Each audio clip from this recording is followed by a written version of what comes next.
How does that feed into your investment thesis around power, utilities, whether it's renewable plants coming up? Because again, it's one business stepping back a bit, another business getting a boost, but not completely, because it's not like the transition has happened overall. So you're still looking at all energy, finding major demand support among consumers. And so how are you thinking about where is the opportunity to make money in this chaos?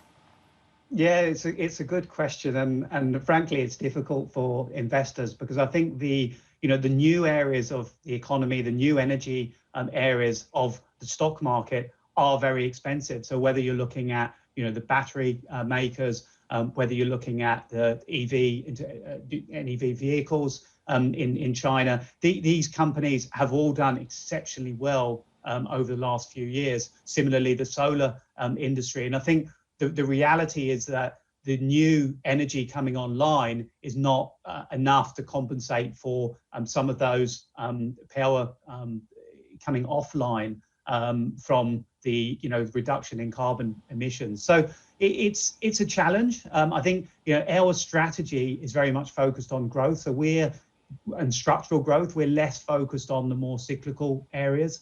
So we don't tend to invest in the oil and gas sector, for example, for our Asia growth portfolios. But we are looking at more structural demand areas. So within new energy, some of the commodities such as copper, for example, I think it's easier to make a case for more structural demand in that area going forward.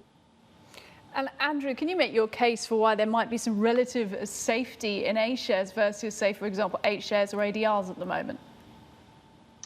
Sure. Well, I mean, the landscape in China has obviously changed dramatically this year. And, for 5 years, China generally has outperformed the rest of Asia. And there's been some really, compelling and buoyant themes, the internet, the e-commerce stocks, even the education sector, and also the consumption story. But I think one by one, with the regulatory tightening, shall we say, and the increased regulatory scrutiny, first on education, then technology and e-commerce, and then most recently with Macau last week, really I think investors, and foreign investors in particular, global investors that don't have to be invested in China, have probably become a lot more cautious. And I think within the China investment universe, the A shares, given the massive amount of domestic money invested in that market, is a safer area, and has probably been less impacted by the regulatory shocks